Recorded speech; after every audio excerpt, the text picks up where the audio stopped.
So, I'm the UnProfessor. I don't have a degree. I have too much education to get through a degree program. Let's just simplify it by saying it that way. But I'm thinking of finishing off my degrees. But I've decided I have too much knowledge to not share it with the young and with people who want to know about. And this is about some very obscure things, and I'm actually coming on a very modern, rational, scientific basis. I'm a supporter of the yellow vests and so on, and a political reformer for Canada, which is a pointless place to try and reform, and I'd rather go to Europe. But and I have other things to do as well. So I'm the UnProfessor. I'm sorry to have to introduce myself, but I've just been watching because of my live vlog the other night about last night, I guess, the Hiawatha Glacier impact site, meteor or comet that melted the Greenland ice cap and the Laurentian and whether it was that one or another one that melted the Laurentian ice sheet and wound up forming Lake Agassiz and ultimately the Davis Lake ice and stuff, that area to 6,000 BC, whereas the comet hit or the meteor was in 12,800. They can date it. So anyways, so I decided to, I'd always been interested in a book called The History of Berassus, which I held in my hands once. And when you read about Berassus in Wikipedia, no, it's not their vision of the book. No. There's another one the Masons have, and I've held it in my hands. I've seen it. And it covers 100,000 years of history, supposedly. So anyway, the Kolbrin is an alternative, and there's all kinds of scrolls that were lost in the history of this, and it was stored at Glastonbury and how it came about, and it's alternative versions both of the Egyptian history and Egyptian culture, and the Exodus is included, their version of it, which is very interesting.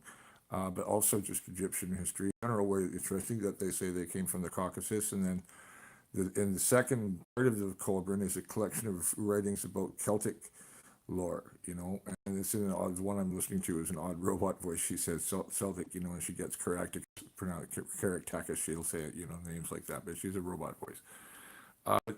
She just read the Wikipedia article, but the problem with the Kolbrin is you have to filter what you're listening. Like what I'm listening to is the article extrapolates upon personal opinions and speculations. Like she speculates that the Great Conflagration referred to in the Kolbrin as the destruction of the Library of Alexandria. Well, it wasn't really that bad, and I've read that one book on the Alexandria Library, where it was not really until the Muslims, but there was other things around there. And what happened to Alexander's body, it's another story. But no, it's not the Julius Caesar era fire. No, when the Romans burned the library. No. It was the conversion. The conversion, one of the great nightmares of the ancient world, which of course its victors have written out of history like it didn't happen. Yeah, how many temples were burned, how many libraries were burned, how many priests were slaughtered, how many priestesses were raped, by Christians, by Roman soldiers, or whomever. But I mean, the old religion was banned. It survived in many ways, especially in the country. It became called pagan, which means from the countryside. But in the north, the whole civilization and moral code, and paganism is complex, same as it was in Greece. It was a literature. So this is like the Egyptian stuff. Preserved in Punic, apparently, for a while. In Punic, and in my other Hiawatha vlog, I mentioned about Punic civilization, how much of it there was, and how old it was, and how it was related to Haran and the cult of the sea. And sure enough, in this, it says, I'm listening to the Kolbrin, and sure enough, it says that there was some metalworking skills, a certain group, what were they called in Egypt? That doesn't matter, but they were from Tyre. They were from Phoenicia, and there's some really interesting lost books of the Kolbrin. Just the titles, the trial of the god or whatever it's called. Right, there's some really interesting titles. But their origin of the creation is very interesting. But a lot of the things they mention, they do say that the earth was hit by a great fire. Because sure enough, the flames of a comet striking northern Greenland. Yes, it would vaporize all that water and cause great storms. But those flames also have their impact in Siberia. You see, the fires would have started right now. How far that would have gotten down to humanity? But it said that there was, they were from the Caucasus. The Egyptians figured out that this is what the Egyptians said. And they also said that there was a certain group of people, and this is in the Celtic half of the book, which is the last 5 books that they have in it, which I'm just finding out more about what's in it. I want to find out, right? But yeah, that there's just like it says somewhere, I think in the Anglo-Saxon Chronicle, it says that the Britons came from Armenia. Yeah,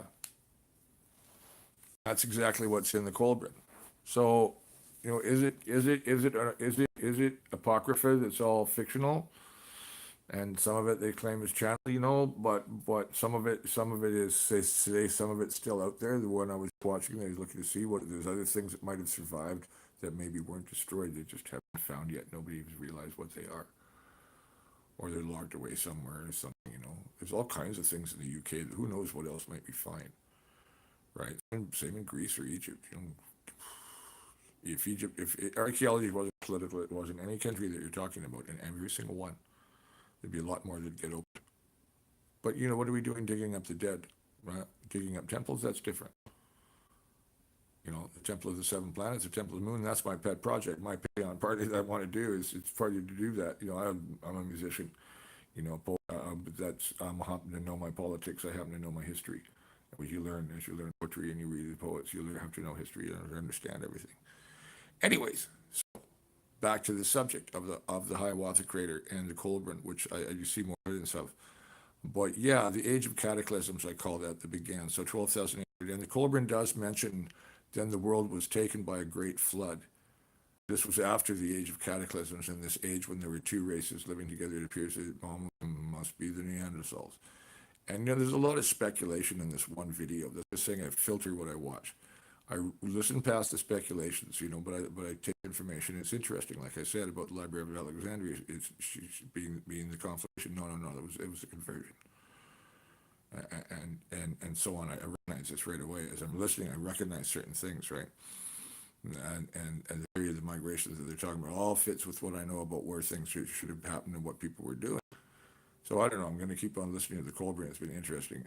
You have to filter this kind of information. I'm going to do the same with the Book of Enoch. I've got other things to do and read, in serious current politics. But this is like somehow related to it in some kind of way, right? Because it's this alternate version of Western history. As the lies of Western imperialism are falling apart. Well, so is the very foundation of classical Romanism, which was the foundations of the Age of Reason. The Western perspective of the world. Whereas here we have the Egyptian perspective of something which the history has been dominated by, as it said, the victors. In this case, the Jews, the Hebrews, who fled Egypt. But apparently they were the Hyksos and Syria. So the Kolbrin does the thing. The Kolbrin talks about destroyer, and the immediate assumption of the web people, right, the vlogger community. And I understand where they're coming from. But they're trying to look for like regular return of a planet and visiting aliens and stuff. And I'm all for there having been, a superior race here. And they miss the point that they do go into Homo floresiensis, but they miss the point about the thing, the blonde Maoris, about the little people and the giants were covered in tattoos who lived in New Zealand in Aotearoa before the arrival of the Maori who were there, and whom the Maori forbid digging in their sites or anybody going there. So this is the same problem in North America with natives saying, well, we don't want those bones in the Smithsonian studied. We don't want the DNA study. Well, what do you do with an 8-foot skeleton, even if you do admit having it? You don't want it studied? Well, me and myself, I want to know who the kings of the land were, and who sat on the high seat at Cahokia, and wore a great bronze crown. And some of these guys were wearing big bronze crowns. So who was the crown? Well, it was the big guy. Okay, so where did they come from? Well, there's this whole story in the Kolbrin about the giants.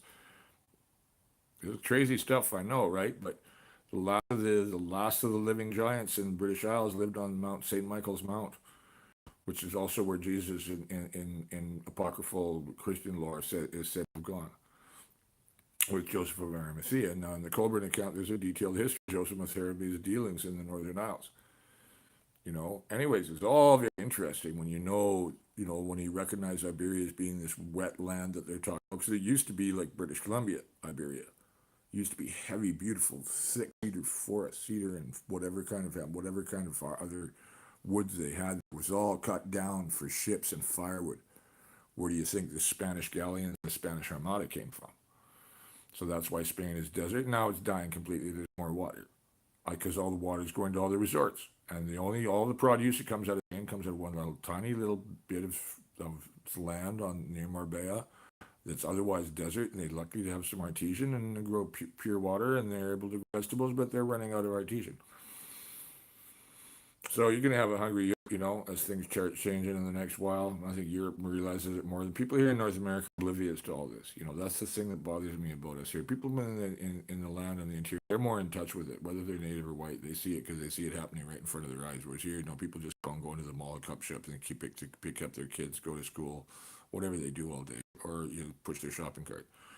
So.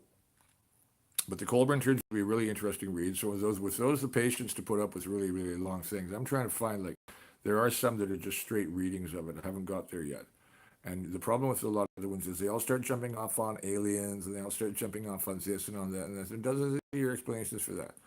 Yeah, because there are indications also in the Hindu Yugas and also other sources that there was a higher civilization before the meteor. The 12,800, and then Atlantis, by reputation, by legend, is 10,000 years before Plato, so 10,300, 400, 500, somewhere in there, right? So that happens to be also the same time as when Göbekli Tepe was built. It also happens to be about the time when people assembled in Haran, and it would explain why Egypt has such a powerful role for Hermes, right? Thoth. Trismegistus, because Haran is the site of a great sanctuary of his, and also another great library like Alexandria, and probably Alexandria had a lot of it. And I don't think they would have let Alexander's people. They would have agreed to copy it. So somewhere under the sands, beneath this reputed staircase in the middle of the Temple of the Seven Planets, which is near the Syrian of Turkey, right near Göbekli Tepe, there's the Temple of the Moon Goddess Sin and the Temple of the Seven Planets. And they're on the satellite maps. You can look at it. But right there, there's supposedly a circular staircase going down and books, and there'll be copper and stuff. They'll need deciphering and I don't know if there's going to be a high-tech center down there. I doubt it very much. But that there are older civilizations than the ones what we were allowed to know of by the Romans and by the church. It's that simple. That's why it's so hard for anybody to accept new history that's like dating Thracia at 5,500 and Egypt at 8,500 BC. Göbekli Tepe is getting to be really well known, but people don't know the extent of how much has been found. They know about Doggerland, a lot of people now, and they know about the Black Sea Flood, and dwarves getting known about, but what else is out there? There's all this stuff in Russia that's not Soviet anymore. You got out in the outback and stuff in the Urals. The Urals creeping out some of the stuff in there, And yeah, there's stuff in the Kunlun's and the Altai, And I remember in Gurdjieff's book here, the movie about him, Meetings with Mysterious Men, interesting film, strange, but very interesting.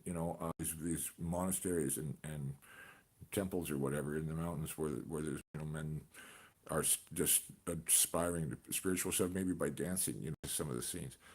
But Central Asia is vast. How many United States could fit Central Asia? I don't know, about 7 or 8. It's gigantic in there. And there's all these mountain ranges and ancient civilizations that date back to when the ice didn't cover Siberia. Snow did in winters. But that's where all the mammoths were, right? Remember what killed the mammoths, right? What wiped out the mammoth, right? Well, there was going to be, after that comet, that there was going to be all that water, 3 billion, was it cubic tons or cubic miles? Something like that. No, it must have been cubic tons, right? A cubic metric, whatever the measurement was I saw on the stat, compared to the 2.4 that's the current size of the Greenland ice cap. Right, a billion, a million. There was a 300 billion, whatever the unit was, cubic tons maybe of ice, of water, frozen as ice, that was vaporized by the Hiawatha comet, which I think it was a comet myself. My God. So It's not going to be repeated, that's for certain. But there's other friends like it out there. Oh yeah, for sure. There's nothing we can do about them. The Bruce Willis scenario. No, no, it's not going to happen. Find a way to move it. But when it's within like in coming out of the asteroid belt, if that's where it's coming from, we don't hope. But this, I think, was a comet. So anyway, it vaporized Greenland. Sorry, not Greenland. The massive ice at the northern end of Greenland, which was spanned over, of course, to Ellesmere. That was all one massive ice. The strait, whatever that's there, wasn't there.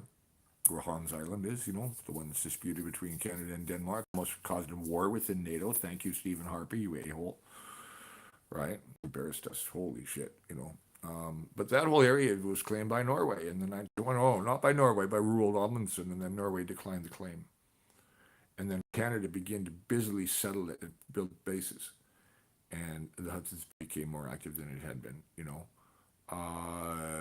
order to assert Canadian sovereignty. And pretty quick, the satellites went up, and we've maintained ours ever since. So Norway waived the claim. I'd like to see them take it back. The natives would probably get, maybe not considering how the Sami are treated, but the Danes treat the Inuit in Greenland really, really well. They're Danish. They have an autonomous country within Denmark.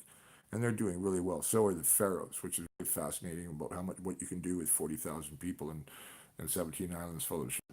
It's amazing what you can do, right? Like that's because they govern themselves, and they have good government. They have a good community government because they're governing themselves. They don't get covered by a foreign corporation who comes in and says, well, we want your resources, so sign this contract, which I've been faced with. And that's what Canada is. Here, take our resources. Here, open your leg, baby. That's what Canada is. Right, the paradigm about Canada, why we have I have a thing about why we have the beaver as on the coin, on the nickel, and why it's our national symbol, because it's a fat little creature that just loves to build dams and cut down trees and build a house for its family, and you can nest all winter and work all summer and work really hard, and and then foreigners come and skin it alive. That's why the beaver is our national symbol. That's how I take it. That's how I've taken it for a long time, decades now. And sure enough, every time I look around now. But we've been like that. We've always been a colony. It's what we were done for. It was done to the natives. What was done here. And that's a whole long story, which we'll get to some other time. I've done vlogs about, alluding to the history here in BC. But I'm getting off the Hiawatha impact, except that around here, yes, there were impacts. So that 12,808, maybe that's, that what had happened then triggered off the Missoula floods. It eventually triggered off the Davis Lake release of the Lake Agassiz release when the Davis Strait ice dam broke. But think of that vaporization of that amount of water, that number I mentioned, that 300 billion units of whatever it was, or million, whatever the unit was vast, right? All that vaporized water, yeah, there was an immediate sea level raise at that point, not the 200 meters that came up in 6,000 BC when Lake Agassiz was released. But there was an earlier, because this vaporization of the ice cap did two things. One, a lot of it immediately went into the ocean, the Arctic and so on, right? Immediately went and wound up in the ocean, and a lot of that flowed out underneath the ice, no doubt, underneath Baffin Bay, slowly weakened the ice arch over the mouth of Baffin Bay, which is Davis Strait, and other things around there. And like I said, maybe there were other impacts that we haven't figured out yet, because has anybody magnetite sweep around the bottom of Hudson Bay, for example? That's what they thought 200 years ago, too, and 100 years ago, and 20 years ago they thought that, too, but it's always finding out new things, right? So anyway, the Hiawatha is really interesting. But all that water, okay, so remember I was mentioning the megafauna in Siberia, right, that it wasn't covered in ice. There was some, and on the perimeter and around like Russia and stuff like that, there was, good game hunting around the perimeter of the ice for various reasons, right, for ecological ones, and coolers in the far south. And remember that the ice did not cover the civilizations the ice did not cover the civilizations of the tropics and the subtropics in the ice age. But when the ice age melted, then the water covered the civilizations of the ice age that were in the tropics and the subtropics. That's why it was important that we had to work, and it makes me really wonder what's on the bottom of the Black Sea, also around the 200-meter line of the Mediterranean, and also of Iberia and so on. Like I said, Punic civilization. this, like the Kolbrin is going on about, they reached the new world. But okay, so 12,800. So what else have you got when you vaporize that amount of water? You got one whole lot of water in the atmosphere. It's called cloud. So it causes not just massive rainfall, it causes a really, really rapid cooling, which is, of course, the young dry ice, right? The mini ice age, and ice grew a little bit, you know. I think there was even well, I don't know the whole story of it, but I know that what it would have done in Siberia is dump one whole lot of snow or rain and bog. These animals lived in jungle, you know, in savannah, you know, and deep flash froze them in this because the climate got so cold so fast from the cooling effect. And why is the cooling effect when there's that much rain going on or precipitation going on? Because the planet is shining like a light. It's become white. We're not the blue green jewel in space that we like to think of ourselves as. We were icy white. And so everything inside that was all the sunlight reflecting off, and inside that was the cold of stellar night. And things froze really quick. And we flash froze the mammoths, or the forest, let's call it that for now. Flash froze the mammoth, the fate, time, the warp of time. It flash froze the mammoth. So that's the explanation for that. Now, the comet explains a whole lot of stuff. The Hiawatha Comet explains a whole lot about the ancient world. It opens questions about what else was there, because now we know that with the 6,000 BC, so okay, with 12,800, we know about that.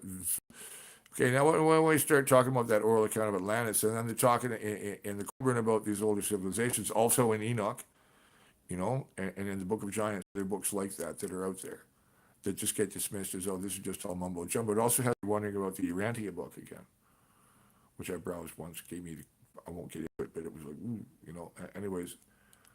And I'm reading the Kolbrin passages. There's philosophies in there apparently that they just alluded to, but yeah, in another video, you know, some of it's interesting, you know, that it reminds me very much of, you know, ancient paganism as a literature, you know, because there was a literature like the Emperor Julian was this fourth emperor, third emperor after Constantine, tried to restore official paganism, which was never banned by Constantine. It was Theodosius II that banned it and did the horrors of the conversion, which spread into, in Charlemagne 722, it spread into 622, spread into, and then the conversion of Christianity in the British Isles. It was ugly. Ireland, maybe not. Ireland's a different story because of St. Patrick, but also in the Colbrin, it comes out that you know the teachings of many of the apostles had come with Joseph of Arimathea to the British Isles, and that the teachings were already being taught. We don't see signs of this in the surviving bits of Celtic culture that we have. Is my problem with that. But that there might have been communities of learning, you know, tucked away from all the trade that came in the British Isles. It was basically part of the Mediterranean, even though it was in the Atlantic. It always had, Britain has always had trade with the Mediterranean. It's been in touch with Tyre for 3,000 years and more.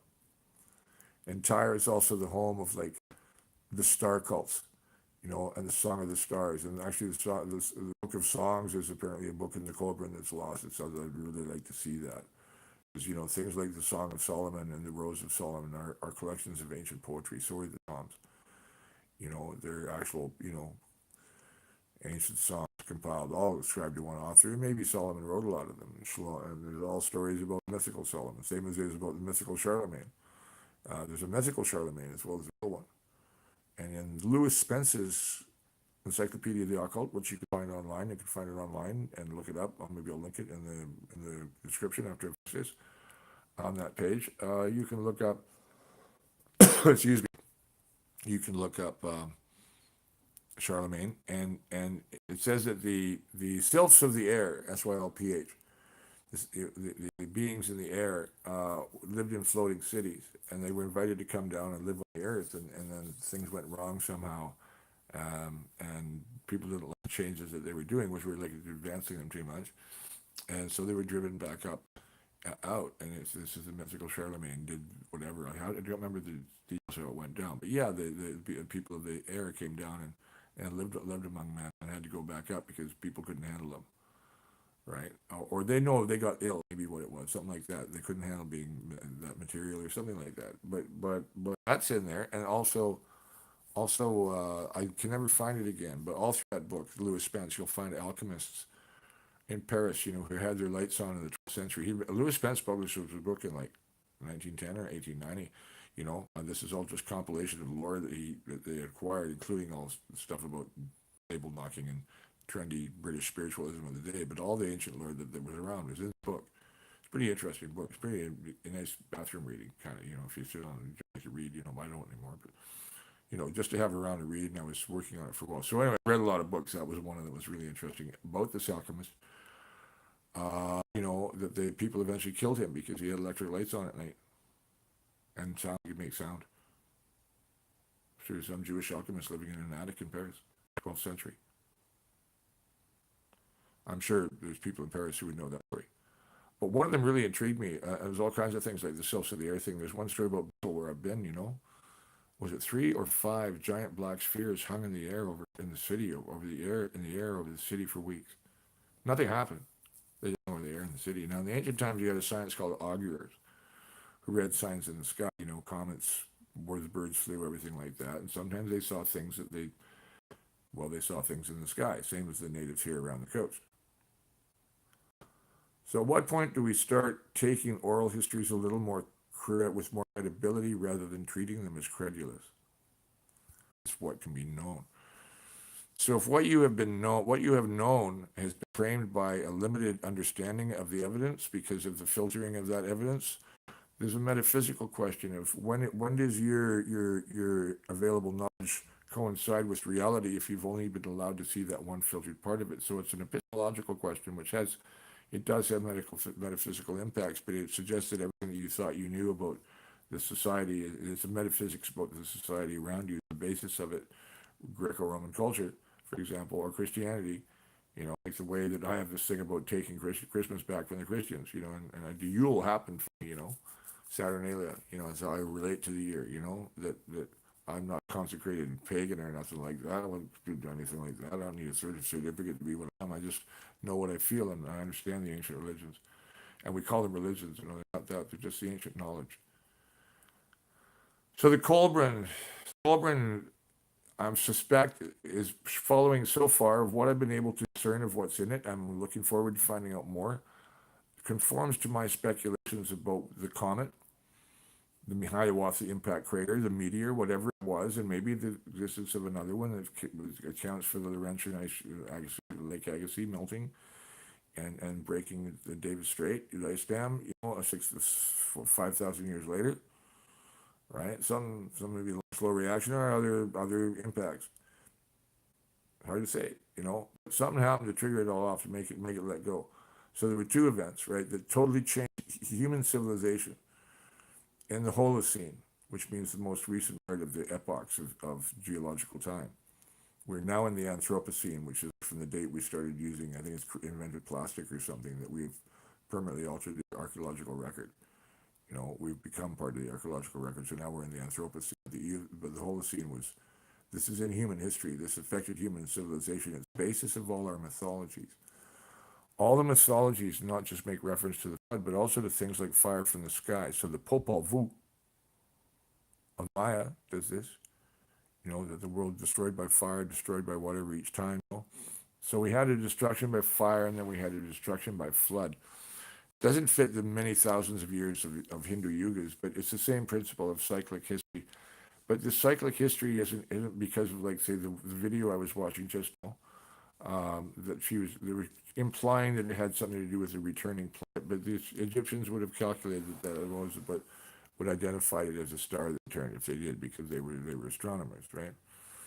But their astronomy, because they didn't come from Egypt, now because their Egyptians' own history, according to the Kolbrin, says that they come from the Caucasus. And that's basically where Göbekli Tepe is also basically where Armenia is, where this particular group of Celtic religious people came from, or British, or whatever it was in the Kolbrin they mentioned. Also where the giants are reputed to have come from, and the stories about them being where and how are many in the world. Many. And the bones that have disappeared in North America, people think you're crazy just for talking about it, but I'm sorry, I'm a historian scientist. I want to know where the evidence went, okay? I want to know where the evidence went. It's that simple, So I'm not trying to be historical or anything about it. I'm not. Of course, there's a reason for it, and it's not a very nice one, whatever it is. But we know those bones exist. So stop, please. Of course, for the last 200 years, when a lot of people wipe their asses with that bullshit too. A lot of it from Canadian paper. You know,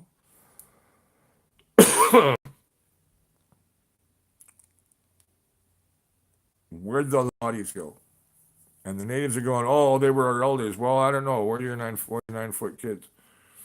Where are your 8 foot kids? But so, anyways, all that stuff there. Same as with the Kennewick Man. It's all politics. The Fraser Valley Pyramid. It's all politics. Because of course, the line is, well, we were here from time immemorial. But I've figured out that except for the Dina, don't say that. The Navajo, they don't say that. They know they came from the north. And from underground. Something they had to go live underground for a bit. There's also the legends. Or is that the Hopi? I think it's both of them. Anyways, no, I think. Anyway, but the Dana and the Dina are the same people, and the Apache are part of the same. They're from the Dana group of peoples, who are in Northwest Territories, in Alberta, northern Saskatchewan, northern BC, Yukon. You know, the Dana and Day is the land of the Dana and Day, right? Which they use that for the Northwest Territories, but it also refers to all the northern provinces in that part of BC that's Dana.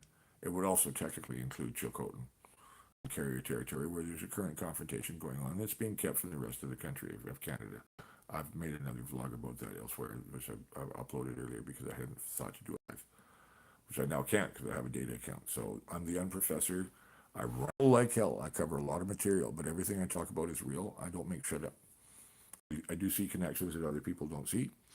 I'm a background in everything from music, philosophy, through to hard science and diplomatic history, and cosmological science and esoteric philosophies from all religions. Yeah, it's been a long life. Okay, I do a lot of reading. I do a lot of try not to think about it all. It's too much sometimes. So I'm the unprofessor. I know too much for my own goddamn good, and that's for damn sure, as a famous editor here from here used to say. But I enjoy trying to tell people what I know. So yeah, we'll be doing a Patreon. I just am not organized to get it happening. I could use some help doing that actually. But the thing about now that we know so much more about the geological history of the planet, that all the apocryphal histories that are not in the official Bible or the official, even in India, there's going to be things that aren't in the official Hindu canon, writings that must be vast. Hindu literature, East Indian literature. I speak Hindu meaning in Hindustan, including, the Islamic lore, and again about legendary Solomon, and the city of the giants underneath Kaf is the Caucasus again. The Kaf is this range of mountains around the world underneath which is the city in the Kafkas. And the city is Kaf. There's a hidden city called Kaf, and this is again Agartha and Shambhala and all that stuff, but maybe not the same city. And there's signs in the Caucasus. There's one big deep ruin. It's really strange. Like, why would it even be deep like that? Why would that big chamber? Why would you even build that unless it's an shaft or something deeper? Is what I was thinking. But who could build something like that? And again, you know, what's down at the 200-meter level around the Med is not just the Black Sea, and then that lower sea level yet, or the lower level of the ocean yet, about 12,800. When that happened, the sea came up by how much? I don't know. But it also caused immediate rain and snowed them down and blizzarded all that and made an ice cap and but they froze all the mammoths and all the megafauna and the impact had wiped out all the megafauna in North America.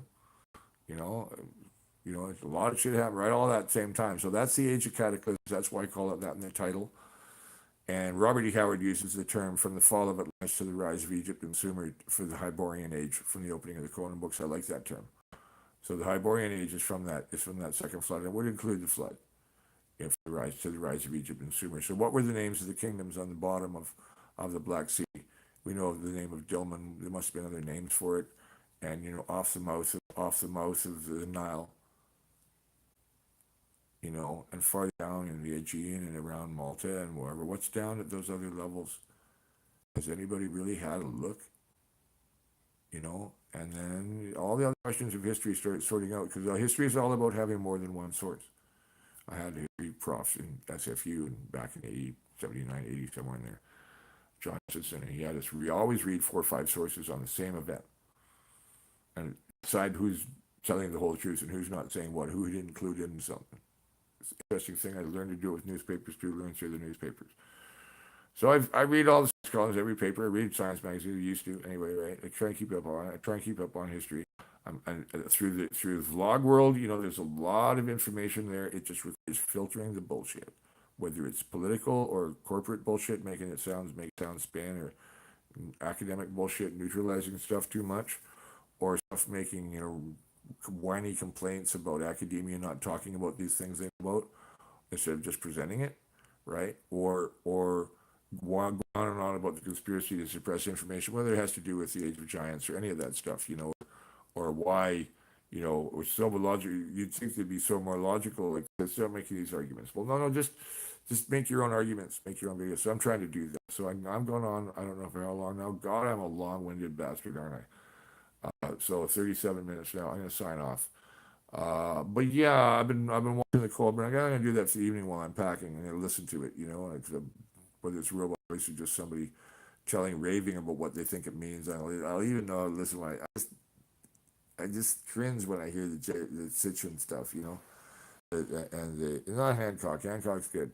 He gets a little off. They all pat each other on the back. These guys. So you wind up with agreeing with things that you don't really mean to. I don't think so. But there's things I kind of no. But the other stuff is, yeah, he was right on the time. And von Daniken. Von Daniken was just really repeating what Immanuel Velikovsky had already come out with. And I recommend everybody should go have the read of Immanuel Velikovsky, who's interested in the Kolbrin. Or no, excuse me, both that and the Kolbrin and the Hiawatha Glacier, and the Cataclysms and the Hyborian Age since.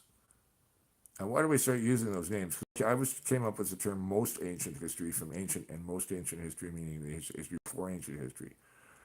But the historical calendar has now been pushed back to 12,800. I think we have to do that in history books. But the Christian bias and the Jewish bias has been, the Hebrew bias is that the real Orthodox Talmudic thing is that the calculation in the Torah, the mathematical thing hidden in Genesis, right, says that 4004 BC was the date of creation. Well, sorry, unless God could create all this other about that anyway.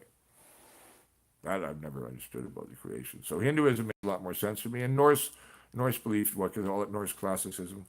Norse classics, like what I would say if I had a field other than Roman Greek classics, which I'm not a specialist in, but the scope of these discussions, that they're similar to be found in Norse and Celtic and Slavic, I'm sure, if I could learn Russian and Serbian to go farther into Glagolitic and into Russian. And I don't know, like I said, I learned Mandarin to learn just to be able to read Lao Tzu in the original. I wish I had more years in me. I don't know, I may be able to learn more things than I know. I just have never tried. I'm not bragging, it's just the way I am. But anyway, I'm coming over hip replacement and I'm starting to vlog, enjoying it. I hope you're enjoying my knowledge if you put up with me for 39 minutes and 53 seconds. 40 minutes of me is more than enough. So this is the big Skookum 1. Skookum numeral 1. You can look me up on vlog space. And my old profile account on Wikipedia, which has been blocked. Never mind about all that. I'll do a vlog on it today. And also here on YouTube, of course, Mike Clevin. Clevin like 11 with the C. Long story. Anyways, a very pleasant evening. I'm trying to finally eat whatever it was that I cooked, which I think was eggs, and have my coffee and catch up on the news. I hope you enjoyed this little video about the Hiawatha Glacier impact and the Kolbrin. The idea about it, I'm browsing the Kolbrin to find out if there's any correlations. I'm trying to browse, all the other things. I'm looking for correlations of what we now know from the geoarchaeological record now, which is, starting at 15,000, say, and what was before that period, before the impact. That poses interesting questions now. We do have some information from before that, at least in the oral records, dating 15,000. But now we have a date on why 12,800, which the NASA Goddard video didn't have a date on the Hiawatha. So now I do, I hope. But because of that, A lot of the archaeological record that's been coming to light, everything from Giraffe to Thrace to the big stone ruins in the Caucasus and around Ukraine, Archaeum in Russia, those things, those big stone things in Gornaya, Sharaya, in Siberia, they're crazy. Those big stone things, and I'm sorry, but I don't have any other explanation than that for giants. I really don't, and I'm a rational person, right? So legends of the giants. There's so many. Where there's smoke, there's fire. People, where there's smoke, there's fire, and there's legends of giants. Or legends, not legends, stories of giants all over the world, bones found all over the world. Why can't people just accept that the fact that they existed? And I don't know. I think maybe the Sasquatch are from the race. That they're from another species. Even the giants are not. They're not the Neanderthals, the other type of human. No, no, no, no, no, no, no, no. They're children of the earth and sky, and because of that, they're longer lived than we are. They're not immortal, but that's why there's no bodies all over the place. But when there are, they're honored. They became kings. They were kings here in the mountain culture. You know, this was people found North America all across the Atlantic. Of course they did. Just getting away from the conversion and came here and they found people who fled a remnant mutation of Punic civilization that had fused with the local population. And brought ironworking and iron. And all that stuff. There's even DNA from the Galley in the natives of a certain group in Michigan. Of that type that could only have come from the same area. So all this is now established knowledge, but it's still called diffusionism because it's white people talking about it because the natives won't talk about it. Okay, I got it. You just like everybody else not wanting to talk about, like the Catholics not wanting to talk about the Church of St. Thomas and what the Church of Thomas must have had the knowledge of Jesus in India. There must have been extensive writings on it and what was burned by the Portuguese bishop in Goa. I know about all kinds of obscure history. I'm the UnProfessor. They won't let me teach this stuff in school, and I don't want to teach it in school because I'd have to kiss butt to all the other professors and keep my mouth shut if I ever wanted to get tenure. And then once I had the tenure, I'd have to toe the line. No, I'm sorry. I'd rather be hungry. I travel the world. I play music. I learn about things. I like sharing knowledge. I like people. So I'm the UnProfessor. Hope you enjoyed my lecture for the evening. I'm now at 44 minutes and signing off. I'm in Maple Ridge, British Columbia. I'm moving to the Fraser Canyon by the end of the month. It's a nice dry Fraser Canyon countryside, basically except mountains and a drier climate and no shopping malls. Parking lots. Well, there's lots of parking lots because it's on the Trans-Canada Highway. I just can't stop talking. I'm looking at the time. I want to make it 45 minutes even, but it's not quite. Okay, I'm Mike Clevin, Skookum One, Big Skookum, signing off. Have a pleasant evening from Maple Ridge, British Columbia, and Kwantlen Territory of the Stolen Ocean in the Unsurrendered Territories, otherwise known as British Columbia. The Unsurrendered Territories. Signing off.